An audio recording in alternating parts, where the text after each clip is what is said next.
Something that needs to be noted about this conversation, though, is it is terribly, annoying as a player to do it. I can't imagine. Every player. Can't imagine. Inconvenient. We lost. Yeah, there it is. Inconvenient. Everything, basically. But you get to experience the world a little bit, so it's an eye-opener. I mean, a lot of guys maybe have never been to England or ever would go to England, so getting to experience another culture is obviously a great thing for anybody to do. And I would recommend for everybody, by the way. I think that is something that more people should do, is travel and meet people and, kind of learn about why other people are the way they are. I think it's awesome, and I think that is a benefit to these NFL games and the players getting to do that. But with that being said, I mean, we lost it at Jags, and there wasn't a... Sorry, I mean, that sucks. That Jags team made it to the AFC Championship. You're goddamn right. And then added to the list of teams that were destroyed by New England. Yeah. They kind of killed themselves, though. Sure. A little bit. Feels like they knelt down and shot themselves in the foot. Yeah, it was 24-10. They should have won, but what are you going to do? Anyways, it was just, in the middle of the season, it's very awkward. Yeah, everybody's schedules just get completely fucked. Sleep schedule gets changed. It's not very convenient at all or conducive to a player's operation and daily routine to be at their absolute best. But there's obvious upside in growing the game for everybody whenever it comes to finances, the game as a whole, techniques, everything. So I love it. I'm a big fan of it now as a fan. I did not enjoy it necessarily as a player. I thought it was funny to go over there and experience just like American sports, which is how it was treated. Yeah. There's people saw a lot of Kobe Bryant jerseys, saw a couple baseball jerseys. Really? Yeah, saw a lot of other NFL teams' jerseys. Browns jerseys were over there. I remember, and I think the reason why I remember that is because I was just like, the Browns have a fan in England. What the hell? Yeah. That was back whenever the Browns was The Browns. Yeah, huge Jack City. I'm like, God damn, how do they have a fan over here in England? And I think there was a couple of them, numerous of them. No offense to the Browns, I know a legendary organization. Just wouldn't think that if a random fan a few thousand miles away would just say, you know what, give me that one. Yeah. Give me that. I don't think that would be the case. That's why you see a lot of, there's a lot of Cowboys stuff, a lot of Patriots stuff over there. Really? Yeah, because you're winning. Yankees, a lot of the stuff on primetime television where the world sees you, you naturally grow a fan base because they're like your introduction to the sport. But they have a great fans. Yeah. Loud. The place was loud. And they have good personalities, too. They'll laugh. The fans will laugh at the shit that isn't supposed to happen. Where like American fans will maybe get like pissed off about stuff. Yeah. Like their fans, I feel like they enjoy it's a part of it all, I feel. Personally, the hooligans are the best fans, I think, in the world. The most active, the most passionate, the most loyal. And although they aren't the same as they are in the Champions League. Right. There is still a good buzz at all times during the game, as opposed to the potential lull that might come from an American fan base during football game. Whenever the NFL goes international, I was very lucky to be a part of one of those games. Did you ever go over? No. Nope. So I was lucky. Have they ever brought you over there just to go do like any media or anything the weekend of the international games? No, I was going to do something where I would be there for a few months with Sky. BBC or whoever. Yeah, Sky Sports, yeah. Yeah, because who else was doing that? Defensive end from Cliff Averill. Detroit to Seattle. Yes, there OC. OC was too, from the Giants. So they do Sky. So I was very lucky to be in that game. Everybody hated that game. It was not great or conducive to anybody's schedule or convenience or anything like that. I don't think it's necessarily something that's beloved by coaches or players, but it's great for the league, great for the game. Getting a chance to be there and experience it, like, they shut down the whole city for the entire fucking weekend. Like, the NFL should be sending ex-players, not just from the teams that are playing, but, like, legends should be over there doing, TED Talks or something like that. Because Mangold's there. Mangold's the big promoter of that. I don't know who he does it through, but he just got back, I think.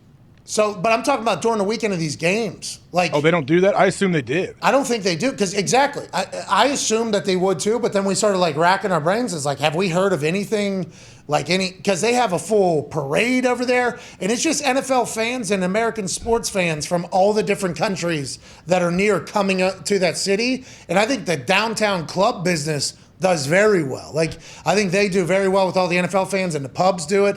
But the NFL should almost lean into that. Like, I'm thinking we should definitely go to one of these places and do a show like the night before in a theater or something like that. Yes, that would be awesome. I mean, especially I didn't know all that surrounds the game with like a parade, and like you say, it all kind of shuts down for the weekend. That had to be, even though you say it was inconvenient and all that, it had to be a cool experience though, right? It was cool. I mean, I'd played soccer over there before, I think, so like I had experienced Europe as a like a place. I was much older now, different perspective. So it was cool to kind of get that and learn that, walk through the town, the village we were near, go to a couple stores.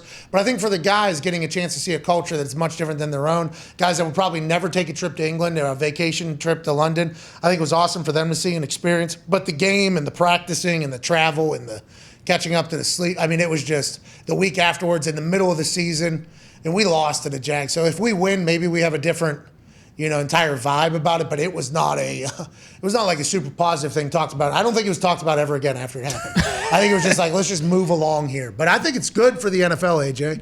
It's great. And what did Jim Irsay said? Like, he thinks we should already have a team over there. So I would imagine the other owners believe similar. I would like it to go on the record, maybe on the ticker, that the only reason we don't have a team in London already is because the fucking Concorde planes stopped working. Why haven't they kicked those back up again? So Ty told me off air, I guess there were some pretty gnarly explosions that happened. Yeah, there were like 2 of them where like 75 or more people died on both flights. Just, I don't know. I mean, if it was like user error, but I think it was like at the kind of in the infancy of it, and they had like 2 really, really bad crashes. Because that 3-hour trip from New York to London is a game changer. That's much differently than 6.5, 7 hours from New York, let alone from anywhere. Let's put Elon on this. Well, Elon's got to run Twitter and do the Met Gala bald red carpet. That's right. And also flying cars. Right. Yeah, the future is in my hand. I don't want a phone. I'm not from that generation. I'm not going to spend 14 hours on a phone. Give me a flying car. Jim was awesome, dude. I loved it. He was awesome. He's been set. How long do you think he's been waiting for this flying car? He was told 60 years. Bro, he was told 20 years ago, it's right around the corner. Like, hey, you see what we got going on? We got this taking place. You see what they're doing with computers already? Flying cars right around the corner. And Elon's like, here's a fire Flamethrower. Here's a flamethrower. And he's like, yeah, fucking Elon, get to the cars already. Get to the cars. Him talking about the Amazon making $400 billion and them only making $22 billion. I think that is something that's talked about in that one per club meeting. I think that is something that's chatted about. Him talking about expansion taking a long time and the, how it all works with getting to the moon and then getting to Mars, how things take an entire team and incremental steps. I think that was something that has been chatted about with them getting to Europe. I also think a game would do very well in Australia. Now that would be very inconvenient for all parties because that's like a 31-hour trip. But Australia would probably fill up a stadium, I think. I think Australia would do that. I think most places would. What would not be a good spot for the NFL to go? I think Russia right now would be tough. Yeah, Russia. Yeah. North Korea would probably be a problem. Yeah. I even think China. Yeah, I would don't be a know if we're problem. going to be going to China for a game. NBA stopped doing that. So there's a couple places. I guess. Couple. India would be sweet. Qatar's open. That'd Well, be they got tough. stadiums now. Yeah. They got stadiums Play now. indoors maybe. They got stadiums now. When this league goes to 18 games and there's 2 bye weeks, do you think that might actually open the door? Because if you go early, you can use one of those bye weeks and you're not like wasting it too early because you can do one later as well. I'm excited to see how they grow Europe because they're going to, a lot of telling things there from Jim. Sounds like the issue is the travel and the logistics of it. So look for the NFL to invest in new planes, just as a complete commercial option that is always hubbed by the NFL teams as well.